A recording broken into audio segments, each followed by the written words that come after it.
bubblers, and welcome to Bubbler's Corner. I'm your host, Chris Catanese, aka BubbleDad, and you're probably thinking, hey BubbleDad, what is Bubbler's Corner? Well, let me tell you. It's a new feature here on the AOIBA Facebook page where we're going to be presenting a topic and members can watch the video, discuss on the thread below in the discussion section. If there's an activity, we're going to make something today. You'll be given the materials. You can make it, test it out, post videos of what you've done, and questions can go back and forth. And one of the great things about that will be putting in contact people that don't know each other, but also that have an expertise in one area or another where someone doesn't. And there's definitely, when there are newer members and more veteran members, it's kind of intimidating for the newer members. So this will hopefully help bridge that gap, bring people together, and expand everybody's knowledge base. For anybody who was at BubbleFest Cleveland, after BubbleFest, a discussion thread was created on Messenger called Bubblers of Cleveland, and it's been fantastic. It's just been this long thread of people posing questions, people responding, and there must be 50 to 75 topics that have been brought up, and they just keep going, and it's great. But therein lies a bit of the issue, is that it's never ending, kind of, and when someone poses a question, they'll get responses, and then someone else will pose a question, and that'll get responses, but then somebody will respond to the previous question, so it's kind of disjointed.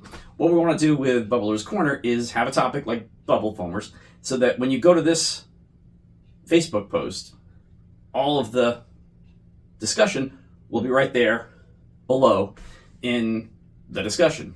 So I hope you'll tune in every 2 weeks. And before we dive into our first topic, bubble foamers, a little housekeeping. If you have not already updated your member profile page on the new AOIBA website, please do that. Back in the fall, Damien sent out very easy how-to on how to log in, create your account. It's super easy to update your profile, pictures, video, description, and there's no downside. It's the member directory that the public can access. You could make money. No reason not to. So if you haven't done that, run out and do that. Not right now because I'm about to do a show, but after you've watched this video, run out and do that. Okay, let's get started. Bubble foamers. So today's presentation is going to be kind of a little bit of different things. It's going to be kind of Bubble Foamers 101, going over the basics for anybody who's never really incorporated much bubble foam in their act. I'm going to do some more advanced stuff, and I'm also going to demo how to make a simple bubble foamer and talk about the process for making more intricate ones, which just take more time than we have. But to join along in the demo, what you're going to need is a plastic bottle, water bottle, any kind of plastic bottle, except Poland Spring. They don't work. They're too thin. It's really annoying. Cut the end off, and then you're going to need some nice strong duct tape. I've always used Gorilla tape. It's great. This is actually Gorilla waterproof tape, which isn't as easy to find. I don't think Home Depot's carrying it any longer, but it's great. It's very strong. So you need some good duct tape. Regular Gorilla tape is fine. And a piece of fabric. And the fabric is really the key to bubble foamers. In my show, I teach the kids that bubbles come from holes. Bubble wands, pretty much anything that has a hole, a tube, can make a bubble. And bubble foamers are made with fabric. What is fabric? But a series of threads that go back and forth, and in between all the threads are tiny little holes.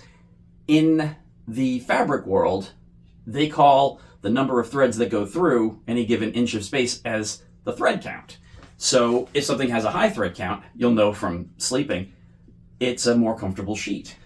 And the holes are smaller because there are more threads in that square inch. Something with a lower thread count has bigger holes and will make slightly bigger foam bubbles, which you might be thinking, oh, all foam bubbles are tiny. Well, there's tiny, and then there's really tiny, and then there's like micro tiny. And then some of them are actually kind of big. So I'll go through that and talk about kind of my favorite materials that I use, and then in the discussion, this is rife for people talking about their favorite materials. I did a test last summer where I took 7 of these funnels and used 7 different materials, and the one that came out the best was my favorite. Terry cloth towel. This is a thick gray bath towel. This is a beach towel. This is a piece of heavy gauge sweatshirt, which I also like using. You can use microfiber towels. They dry faster. They don't get as heavy because this kind of gets heavy when it gets really wet. I don't like the size of the bubbles as much as I like the terry cloth towel. And it's fun to experiment and play around with. Okay, let's give you a look at what's here on the table, just to give you a sense of the bubble foamer world. So, on the left there, with the stripes, that is my 18-inch automotive oil change funnel with a piece of beach towel on it. That I use that every show. It's crowd pleaser. People love it. It's awesome. Makes a ton of foam. And then in the foreground in front of it, we have the one I just showed, the bottle. And I use one just like that in my show, every show. Then a smaller one, which I'll use if it's a very small venue. Most times I'm in, gymnasiums and auditoriums. It's not an issue. I need a lot of foam. But if I'm in a very small space, I'll use a smaller one because it can be overpowering. It's a lot of foam. Then there's a couple of just random funnels that I'm working on that don't have faces yet. And there's a rectangular funnel. And then I do shapes. So there's a star over there, a car in the back, and a heart in the left back next to the stripey one. And over there, there's a empty 18-inch automotive funnel. Now, as you're getting into making your own, the most important thing to me about the funnel that you choose is the lip. A lot of kitchen funnels will just go straight out, like on an angle, and there's no lip. Those are very hard to work with because if you're going to be using any kind of a blower to blow the air, like a small leaf blower like this, or use a handgun type, this, they blow a lot of air, and they can blow your fabric right off. So often I will reinforce. I'll start with tape. I'll start with the Gorilla Tape. And for small ones like this where I'm going to be blowing with my mouth, that's fine. It'll probably never blow a hole in it. But these can blow a hole. And here's a good example of this one, which has been through the trenches. It pulled off from the funnel here. So I didn't put it in with anything stronger, so I just reinforced it with some screws, more over here. But when I'm more intentional about making my foamers, I will use tacks, basically upholstery tacks around the top. They're like thumbtacks, but they're stronger. If you've never used an upholstery tack, here's an example of one. It's got a big curved head and a long spike. You can see how long that spike is. And they're great specifically for this because you can put it in right at the top after you've taped it to just really keep that top tight. Oh, and there's a couple different ways. So I mentioned you can blow into them like this. It's just you dip it, you blow. These, the bigger ones, need to be, no way you can blow into that. So you need typically a small leaf blower. I'm not sponsored by the Ryobi Corporation or Home Depot, but I love this little guy. I've got 3 of them. And the nice thing about it is where the nozzle would go to blow leaves fits perfectly into a 1 1/4 inch PVC elbow, which also fits nicely on the funnel end. It's not perfect with this particular one, which I get on Amazon. You have to shave it a little bit. You have to file it down to get it to fit. But basically, it fits nicely on there. This fits perfectly in there, and you're good to go. And what I like about the elbow is it allows you to do this. So you dip it, and we'll go outside and we'll do some video in a little bit. But you dip it, you put it on, you add the air, the bubbles come up, but what are you going to do with them? You just take this off. It comes out that easily, and then you can spray. And as I mentioned before, it is a crowd pleaser extraordinaire. Outside, it is beyond fun. You can just chase kids around with bubble foam. It's really fun. And inside, it's great, too. It works really well. Other ways of getting the air into the bubble foamer, large tubing, which comes in really handy if you are doing gags where you put bubbles like on kids' heads. This is a great way because this is actually a little too long, but you can just direct it wherever you want to go. And putting bubbles on kids' heads, come on, that's super fun. And these fit in a variety of different types of things. This, I forget which size this is, but it fits in the mouth of this guy. It fits in bottles nicely. You'll have to make it airtight with some electrical tape. Is a good tape, a good adhesive to use. As I mentioned, I'm not going to make a shape blower. These are fairly tricky. This part isn't tricky. It's the same process as the others. Getting a piece of fabric, attaching it to the funnel, and then to make the shape, you're just gonna using like a rubberizing paint. I use Flex Seal. That's got to be a very, very thick paint. You can't use. You would think that a household paint, several coats of it, would be solid. It's not. There are holes there, and bubbles come through. So a rubber paint, and just do basically a stencil of the shape that you want, and the bubbles extrude up through the shape, and then you can cut them off just like a Smile Cloud machine. It's just that it's a lot lighter and more portable. It definitely doesn't compete or compare because there's also, it doesn't have the consistency. You have to dip like you would have to dip anything. All right, I think we're ready to move on to our demo of a very basic bubble foamer using plastic bottle, duct tape, and a piece of fabric. I'm using a piece of gray terry cloth bath towel. As I had mentioned earlier, the thread count makes a big difference. So if you're going to be using something with a high thread count like towel, or this is a heavy gauge sweatshirt, you're going to get very small bubbles, very white looking bubbles because they're going to be so tightly packed. If you use something with a much lower thread count like a sock, you're going to get much bigger bubbles. Like, you'll see the bubbles. It's not like a solid thing of white. You actually see the bubbles.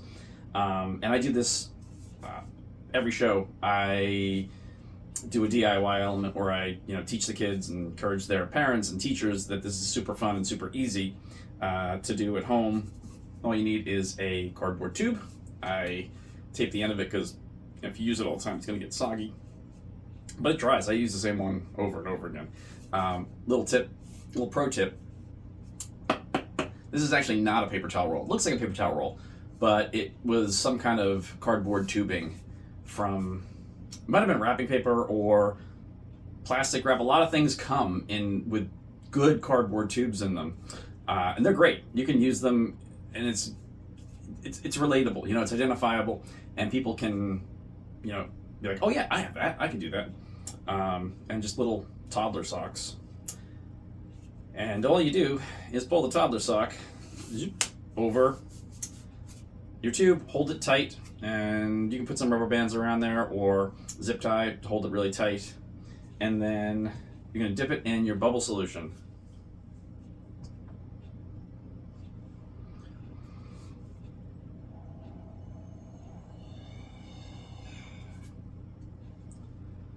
Now, I'll bring it a little bit closer and hopefully it'll focus on it.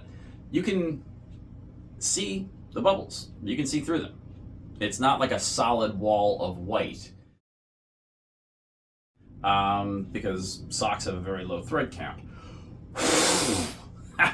It's just fun. Now I'll do sweatshirt and you'll see the difference.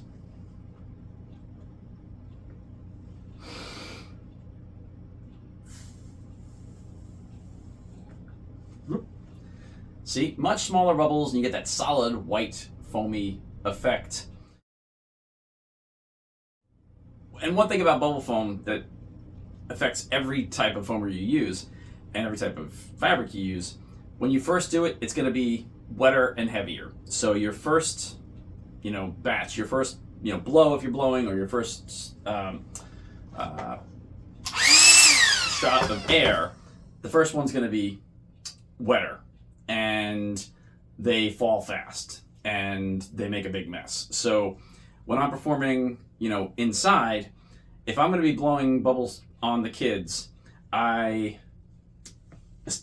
so much with these. These are not very wet. But if I'm using something like this, the first whoosh is extremely wet. I never do it near the kids. I'll do it like in my space, shoot it straight up and be like, ah, and then the next batch will be much drier. And when I go out to the kids, it will not make as much of a mess. And it evaporates, dries pretty quickly. Let's make one.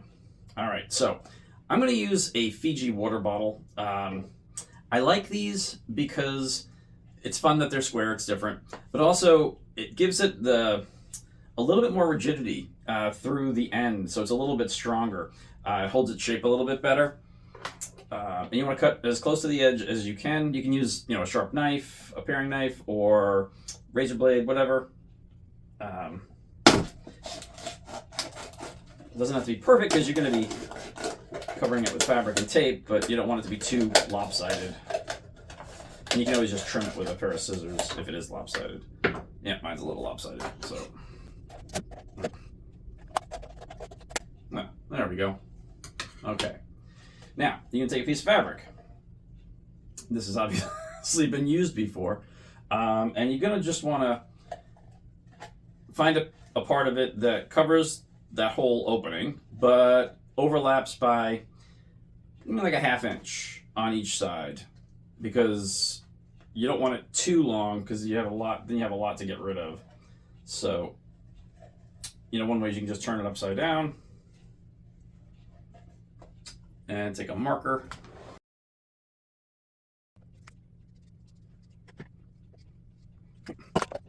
So I've got a rough outline.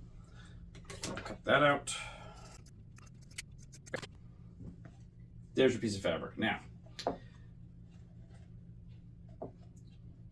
you want the fabric on there as tight as you can, and the easiest way to do that is to pre-cut a bunch of small strips of duct tape. Use maybe 1/2 inch, 3/4 of an inch wide pieces,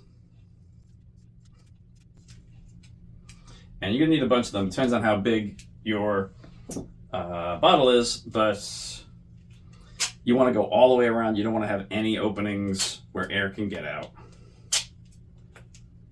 That's a killer with foamers. If it leaks anywhere, it ruins the foamer won't work. The air will escape out that much bigger hole if there's an opening on the side, and you don't get any foam. So it's important that it's really sealed well. So you're gonna tape one side, kind of hold it on the other side, and tape it there. Then you're gonna go around to the opposite side and do that. You're just going to keep doing that, alternating, going from opposite side to opposite side. Now I've attached it to the towel and I'm going to pull it, not super tight. I don't want to crush the bottle, but as tight as you can without crushing the bottle. And then we'll do the other sides.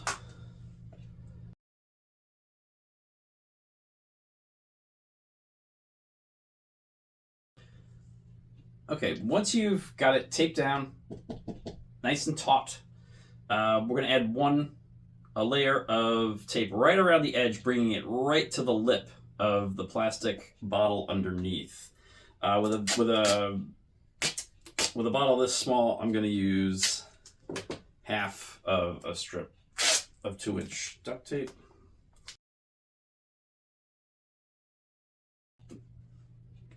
The fabric material as tight as you can around there. Now, you get it really tight, it's still not good enough.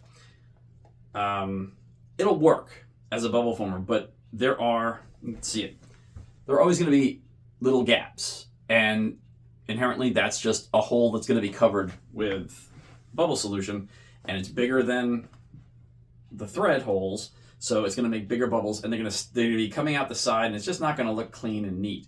So once you've got it as tight as you can, I will drizzle glue right around the edge. Whatever glue you feel comfortable with. I will say this: if you use crazy glue, it can be kind of toxic. Like, just the glue hitting fabric can actually create smoke. So test your fabric before you add the glue, and if it creates, smoke like that, you want to try a different glue. If you use like epoxy resin with part A and part B, that works really well, because it'll be kind of stiff around the edge, and you'll lose a tiny bit of surface area of your foamer, but you won't get the little side bubbles. And since I'm not going to glue it, you'll see what I mean with the side bubbles. And then let's dip this and see what we get.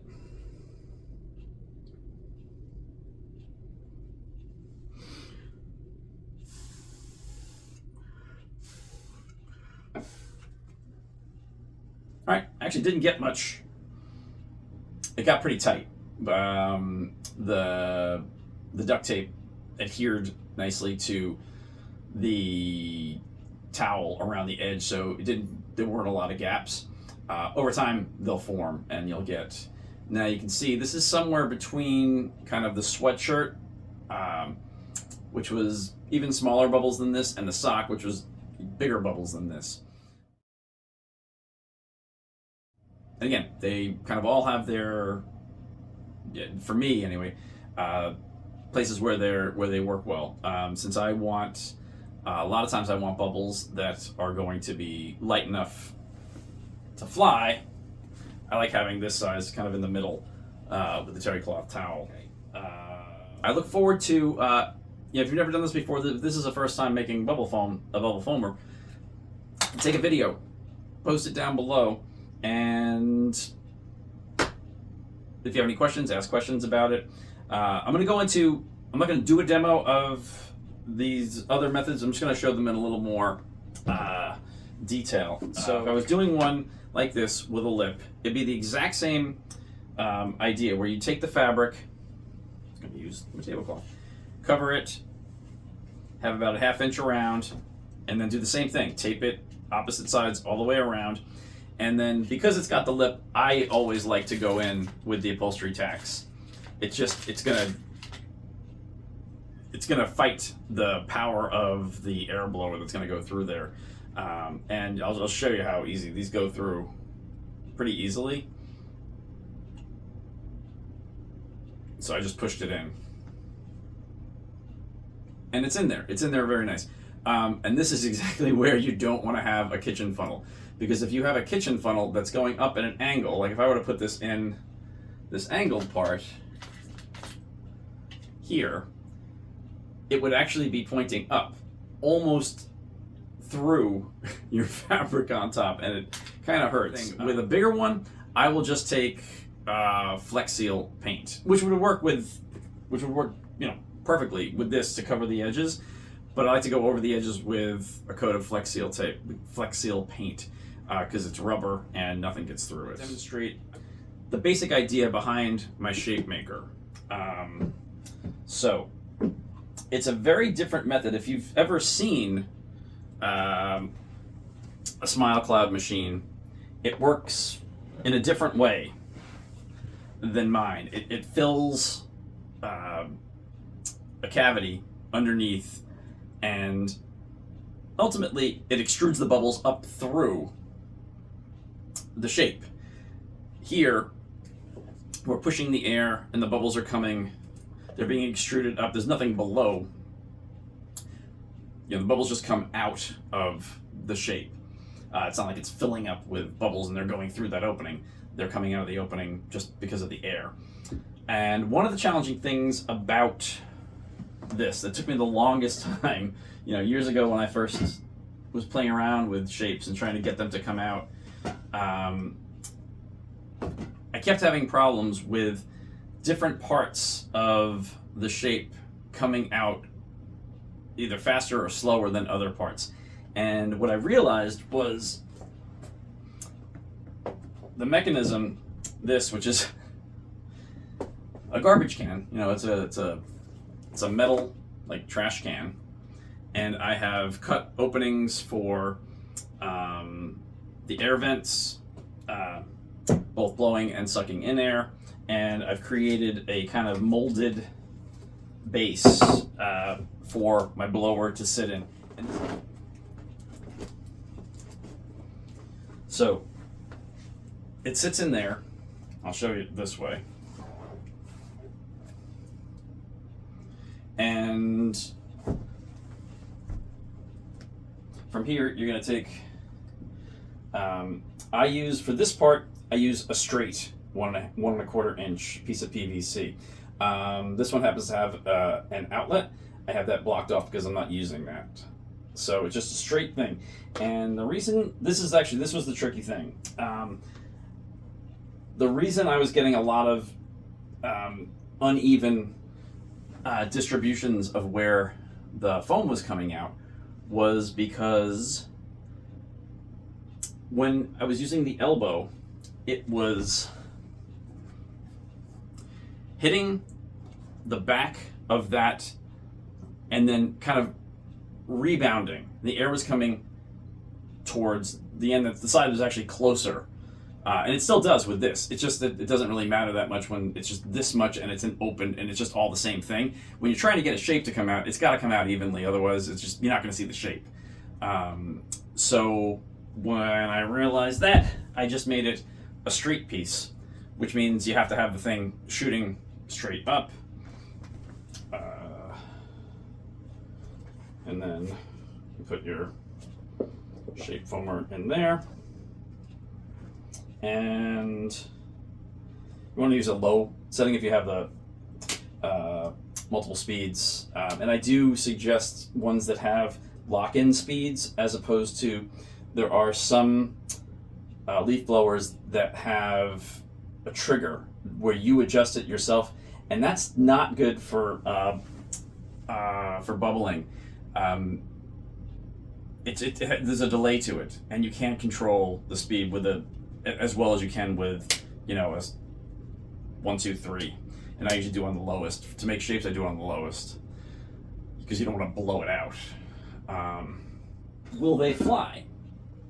You may know that smile clouds have compressed air and helium, maybe other things, I don't know, but I know that there's compressed air and helium coming up through the mix. So with helium in the, going into the bubbles, it's going to go up, it's going to fly. On this model with the car, I have a hole where I can, let's put this one out, where I can insert a helium, a tube from a helium tank. I've done it that way. I've done it, many times that way. And what I realized is one of my biggest things is how much gear I will carry to any given gig. I don't typically, have anybody with me. So I try and get everything into like one big huge cart that comes from my car to wherever the performance space is. And lugging one of those, party balloon things is just an extra thing. And what I noticed is, I only do this when I'm outside. I never do this inside. If there's any breeze at all, it's gonna catch them, and they're gonna fly. The first one's not so much. So the first ones are gonna be heavy because it's gonna be wet, like we talked about before.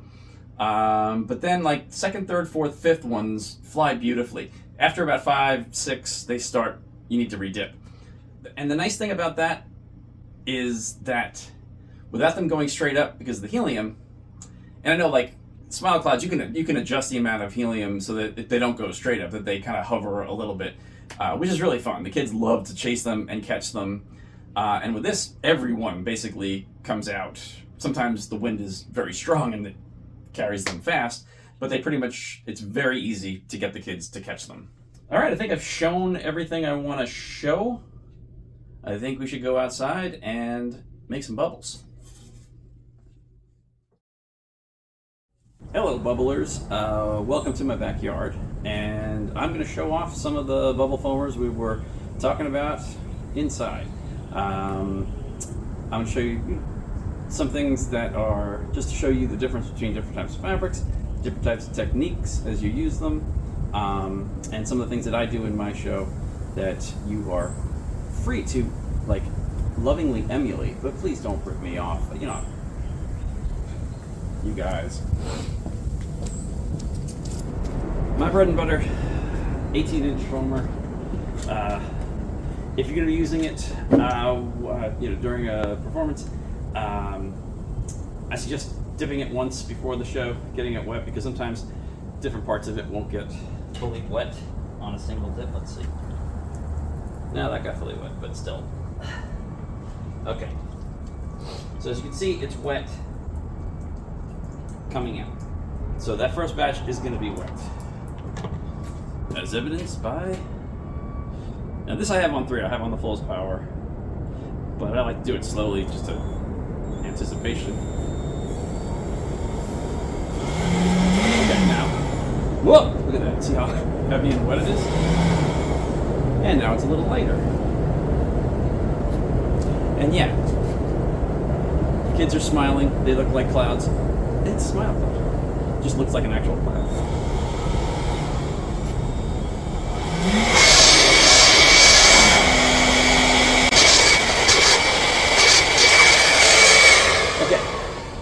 Other things you can do.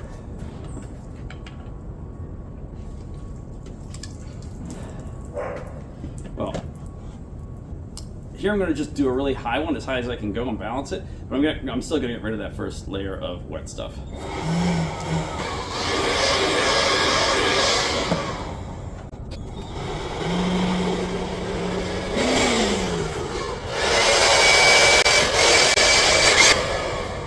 And then the obverse, the reverse.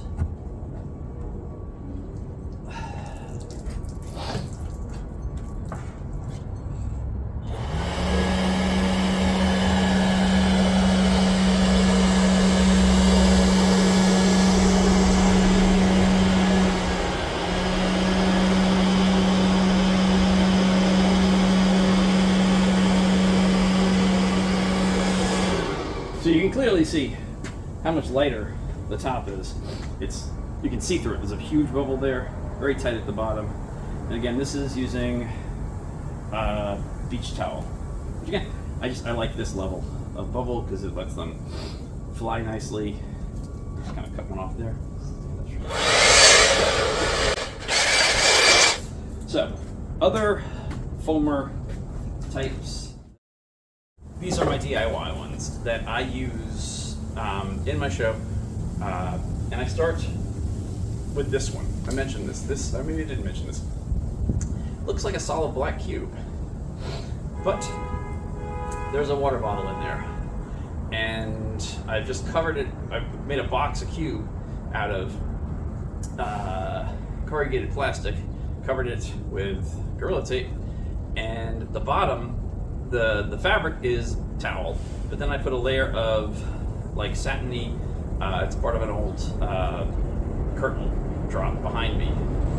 So it looks solid. I don't show the kids that much. I try and keep it away. I also try and keep the hole away at the beginning. But then I do explain the hole, because kids will see it and they're like, "Hey, there's a hole." So my setup is that bubbles come from holes. What if the hole is solid? Can I blow a bubble through a solid? No, of course not. You're right. I do have one magic trick. What if I blow a bubble through a solid? And I kind of spin it, and then I go back quickly, and then and this will give you a sense of like the endless possibilities that you could do with bubble foam. Is that I'm going to make a snowman out of bubbles. I asked them who they think my favorite snowman is. Sometimes they'll say Frosty. It is not. It is Olaf, so I make Olaf out of bubbles.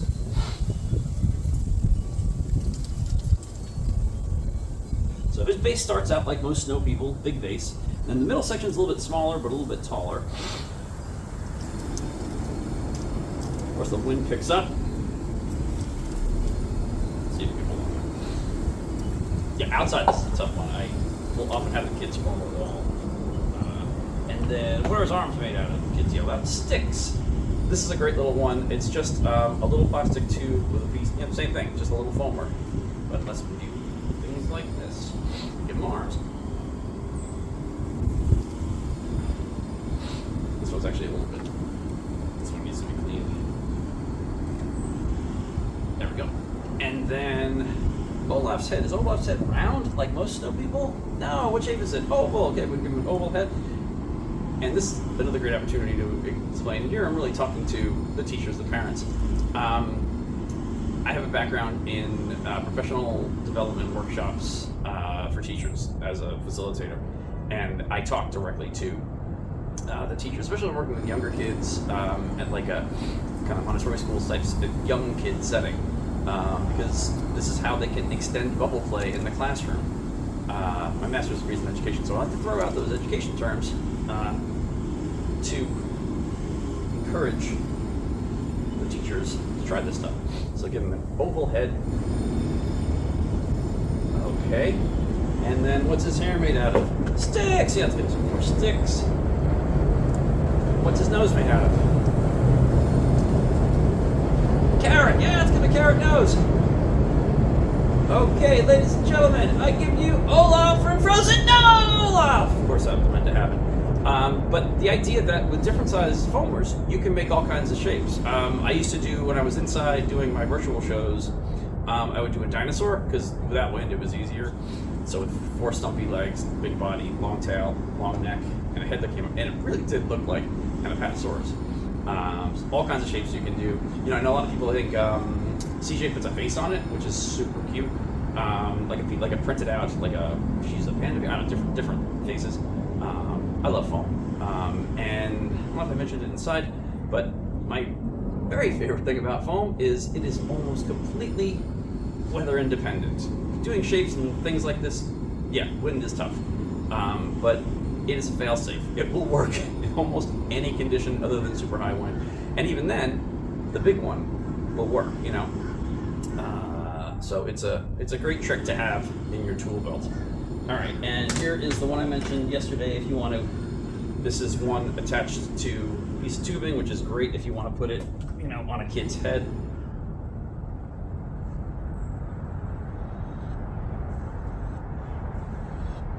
And this one is the one that is sweatshirt material, so you can see it's a little bit denser, a little bit whiter, which works well for doing hats and work like that.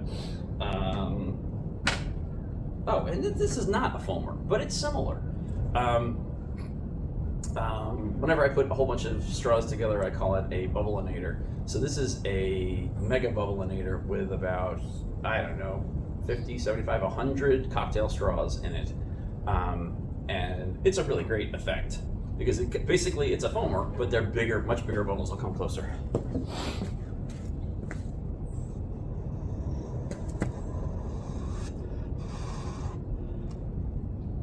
So it's a great way to show them that bubble foam is bubbles. It's not just foam.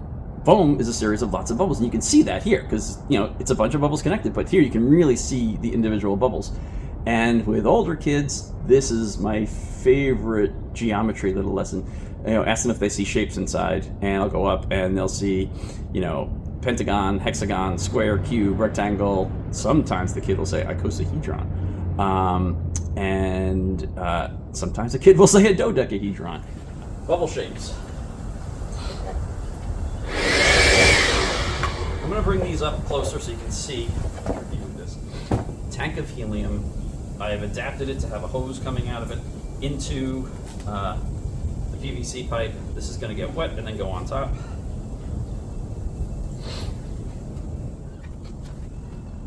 Oh, my cutter. I don't think I mentioned cutters yesterday. For this size, pizza peel works great. Love my pizza peel. So the first ones, again, are going to be scrapped. You just automatically scrap. Too wet. Too wet. Now, these should be good.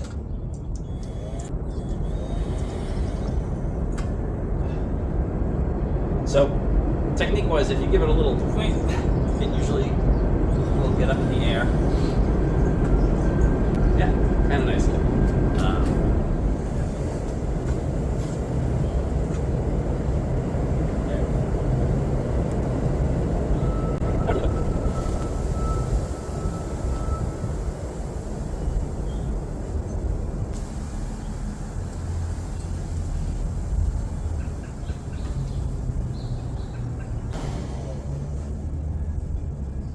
They're going to be able to catch them.